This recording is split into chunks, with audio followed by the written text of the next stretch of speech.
Banata 371. Lalong galit na galit nang maisip ito, sumugod si Yvette at sinipa ng ilang beses ang tiyan ni Sebastian. Ha! Walang sira ang Phoenix Blood Herb, tuwang-tuwang bulalas ni Ezekiel nang makita ang kalapit na kahon na walang sira. Pinoprotektahan niya ang kahon kahit sa kamatayan, ngunit sa kasamaang palad, ito ay sa amin. Yumuko si Ezekiel para kunin ang kahon. Subalit, akmang hahawakan na ito ng kanyang kamay, biglang iminulat ni Sebastian ang kanyang mga mata at idinampi ang palad sa dibdib ni Ezekiel. Nahuli ng tuluyan, si Ezekiel ay pinalipad pabalik, nag-spray ng isang subo ng dugo sa hangin, ang kanyang mga mata ay puno ng pagkabigla. Nabigla man si Yvette ay mabilis siyang nag-react sa pamamagitan ng pag-utos habang siya ay umatras.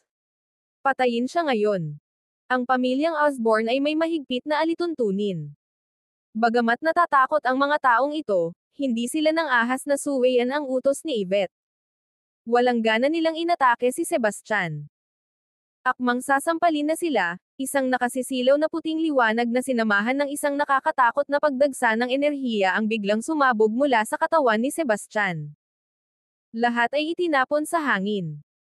Umubo ng dugo sa kalagitnaan ng paglipad, agad silang namatay bago bumagsak sa lupa. Si Sebastian ay tumalsik sa kanyang mga paa na parang isda na lumulukso sa agos, ang kanyang paa ay nakatapak sa lupa habang siya ay sumugod na parang cheetah.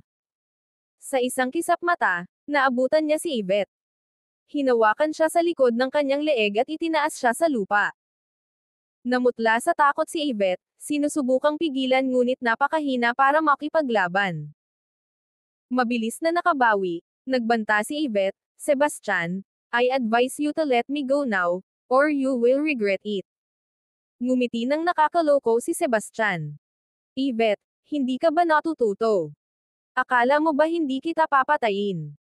Kung papatayin mo ako, hindi mo malalaman ang kinaroroonan ng iyong ina, tugon ni Yvette. Anong alam mo? Spill it. Tanong ni Sebastian, ibinaba siya. Bitawan mo muna ako. Bago pa matapos ni Yvette ang kanyang pangungusap, hinampis siya ni Sebastian sa puwetan. Nice and firm, walang pag-aalinlangan niyang papuri.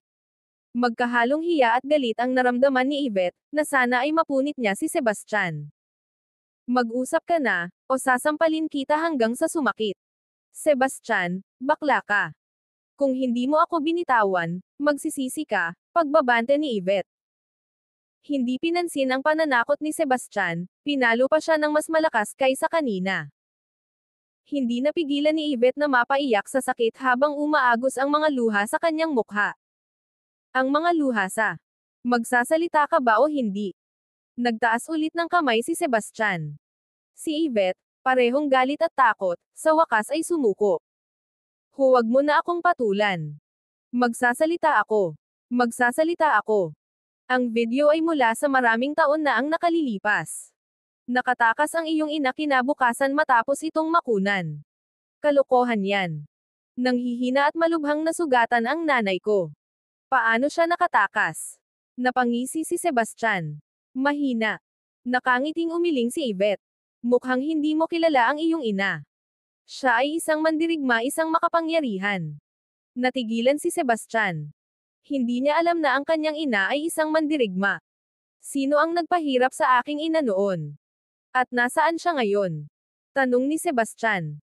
Taga Phaedra Island yung mga nagpahirap sa nanay mo, sabi ni Yvette, dahilan upang magulat si Sebastian. Imposible yan. Kabanata 372. Habang pinaghihinalaan ni Sebastian na ito ang pamilya Zach o ang pamilyang Osborne, hindi niya akalain na ang Phaedra Island ang may kasalanan. Kahit na ang kanyang ina ay isang practitioner, paano niya nagawang magalit ang mga tao mula sa Phaedra Island? Yvette, alam mo ba ang kahihinatnan ng pagsisinungaling sa akin? Ang mga mata ni Sebastian ay kumislap sa malamig na liwanag. Hinala niyang sinasabi ito ni Yvette dahil sinusubukan nitong gamitin ang mga taga Phaedra Island para paalisan siya. Sinasabi ko ang totoo. I swear. Kung hindi ka naniniwala sa akin, I can swear on my life, nag-aalalang paliwanag ni Yvette. Sa buong palitan na ito, nanatiling nakatutok sa kanya si Sebastian. Maaaring magsinungaling ang mga tao, ngunit madalas silang pinagtaksilan ng kanilang mga mata. Maliban kung siya ay isang master actress, ang kanyang mga mata ay nagpahayag lamang ng takot at kawalan ng kakayahan, na nagpapahiwatig na malamang na nagsasabi siya ng totoo.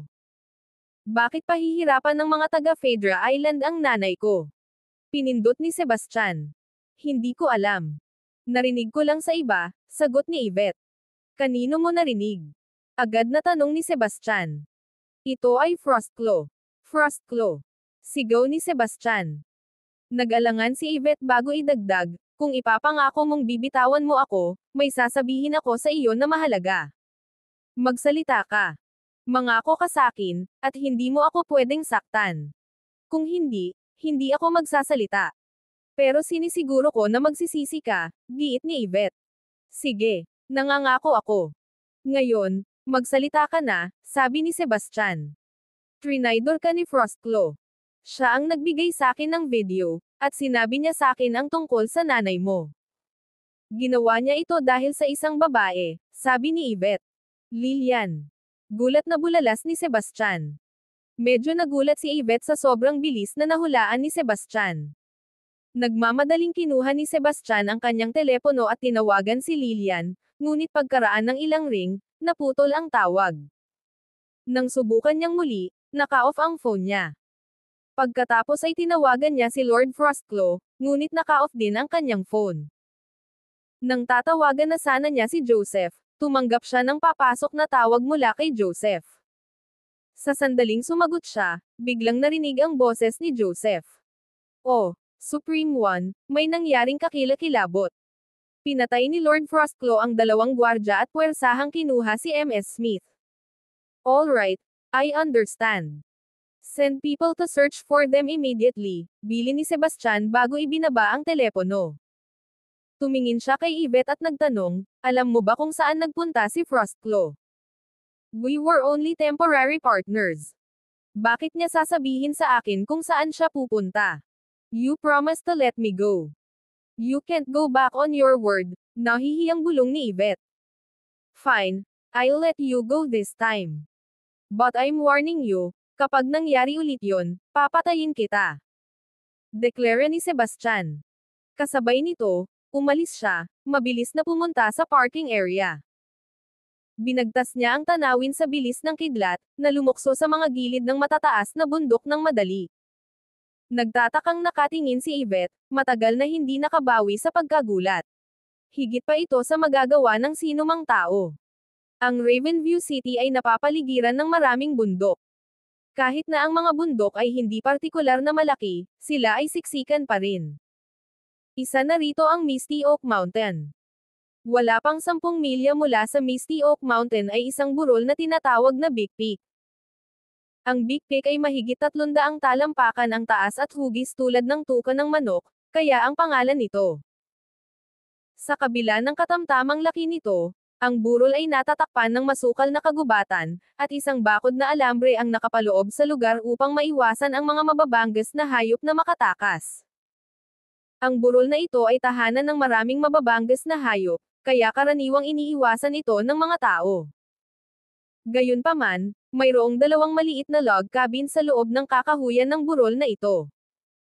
Nakatago sila ng maayos habang nakapaligid sa kanila ang matataas na puno. Kabanata 373. Sa loob ng isa sa mga cabin ay isang kawayan na kama na may isang magandang babae na nakahiga dito. Nakahiga pa rin siya habang nakapikit, tila natutulog lang. Ang katotohanan ay hindi malayo mula dito.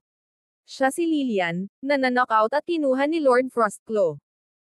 Nakatayo sa tabi niya ang isang matipunong lalaki sa edad na 30, walang iba kundi si Lord Frostclaw mismo. Umupo siya sa gilid ng kama, marahang hinaplos ang makinis at itim na buhok nito, puno ng magiliw na emosyon ang mga mata. Bawat isa sa 4 na Gods of War ni Sebastian ay may malinaw na tungkulin. Pangunahing responsable si Lord Dracarius sa reconnaissance, Lord Hydra para sa opensa, Lord Cyclops para sa depensa, at Lord Frostclaw para sa intelligence gathering. Kaya, nang ikasal si Sebastian kay Lillian, agad na nakolekta ni Lord Frostclaw ang detalyadong impormasyon tungkol sa kanya. Nang unang makita ni Lord Frostclaw ang larawan ni Lillian, namangha siya sa kagandahan nito. Ang mga modelo, celebrity, at maging ang mga beauty queen ay tila namumutla kung ikukumpara. Agad na tinamaan si Lord Frostclaw. Gayunpaman, ang panimulang infatuation na ito ay pagnanasa lamang mula sa pagkakita sa kanyang hitsura. Hanggang sa nakilala niya ng personal si Lillian ay napagtanto niyang mas maganda ito at may kahanga-hangang figure. Siya lang ang tipo niya. Sa paglipas ng panahon, natuklasan niya na tugma rin ang personalidad ni Lillian sa kanyang ideal. Pakiramdam niya ay siya ang perpektong magkasintahan, na tila ginawa ng tadhana para lamang sa kanya. Kaya, si Lord Frostclaw ay lihim na nanumpa na ipanalo siya sa anumang paraan. Kahit babae siya ni Sebastian, desidido siyang kunin siya para sa sarili niya. Hindi siya makukontento kung hindi. Dahil sa makasariling hangarin na ito, hindi nagsumbong si Lord Frostclaw kay Sebastian nang makakita siya ng impormasyon tungkol sa ina ni Sebastian. Sa halip, tahimik niyang inalis ang iilang subordinate na nakakaalam nito. Ilang araw ang nakalipas, naglabas ng balita si Magnus na nagsasabing patay na si Sebastian. Tuwang-tuwa si Lord Frostclaw. Kung wala si Sebastian, walang makakapidyo sa kanya na magkaroon ng Lillian. Gayunpaman, sa kanyang pagkadismaya, nakuha ni Magnus si Lillian. Walang pag-aalinlangan, pumunta siya upang iligtas siya, nahuli lamang ang kanyang sarili. Dahil dito, nakipag-alyansa siya kay Magnus, naghahanap ng pagkakataong maaga si Lillian. Sa kanyang sorpresa, si Sebastian ay hindi lamang buhay ngunit mas malakas din kaysa dati. Pinatay pa niya si Magnus kasama ang lahat ng taksil na Elder at Gods of War. Nang makita ito, nagpa siya si Lord Frostclaw na linlangin si Sebastian sa pamamagitan ng pag-inom ng gamot na pampakalma. Dahil alam niyang hindi na siya makapaghintay pa, lihim siyang nakipagtulungan sa pamilyang Osborn para gumawa ng walang kabuluhang plano. Sa isip, aalisin ng pamilyang Osborn si Sebastian. Kahit na mabaygo sila, kahit papaano ay mapapasa akin niya si Lillian at mailalayo siya roon. Hindi nagtagal ay nagising si Lillian. Nang makitang nakatingin sa kanya si Lord Frostclaw, agad siyang nagulat. Isang malakas na sigaw ang pinakawalan ni Lillian, mabilis na umupo at umatras sa isang sulok. Pagkatapos ay galit niyang itinanong, Lord Frostclaw, bakit mo ginagawa ito? Ms. Smith, huwag kang matakot. Hindi kita sasaktan, mahinang panatag sa kanya ni Lord Frostclaw. Tinanong kita kung bakit mo ito ginagawa. Dahil gusto kita, sagot ni Lord Frostclaw, masuyong nakatingin sa kanya. Parehong nabigla at galit na galit si Lillian. Ako ang babae ng Supremo. Paano mo ito magagawa? Pinagtaksilan mo siya. Naisip mo na ba ang kahihinatnan nito? Napangiti ng mahina si Frostclaw.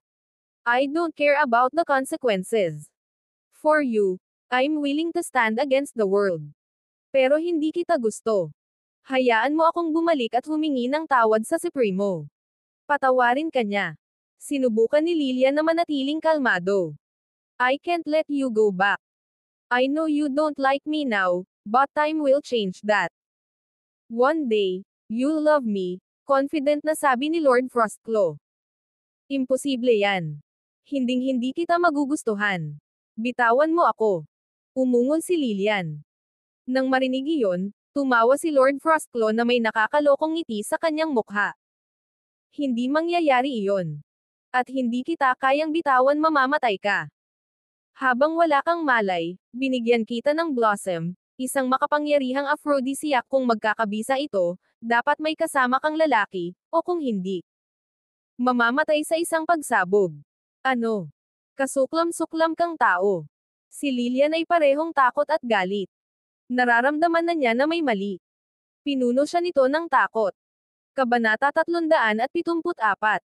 Ganito ba ang pakikitungo mo sa akin pagkatapos mong sabihing gusto mo ako? Malapit nang masira si Lillian. Hindi ito ang unang pagkakataon na may nangyaring ganito. Minsan ay ipinagmamalaki niya ang kanyang hitsura, ngunit ngayon, kinasusuklaman niya ang kanyang mukha. Nagmamadaling paliwanag ni Lord Frostclaw, Ms. Smith, alam kong kasuklam-suklam ang ginagawa ko, Pero gusto ko lang na makuha ka kaagad. Sa pamamagitan lamang ng pagsakop sa iyong katawan mas mabilis kung mapapanalo ang iyong puso. Ngunit huwag kang mag-alala, ipinapangako ko na tretuhin ka ng mabuti sa hinaharap. Walang hiya ka. Nanginginig sa galit ang buong katawan ni Lilian. Binalot siya ng matinding takot. Nang makita ang kanyang reaksyon, medyo nagalit din si Lord Frostclaw. Ms. Smith, I don't get it. What's so great about the Supreme One?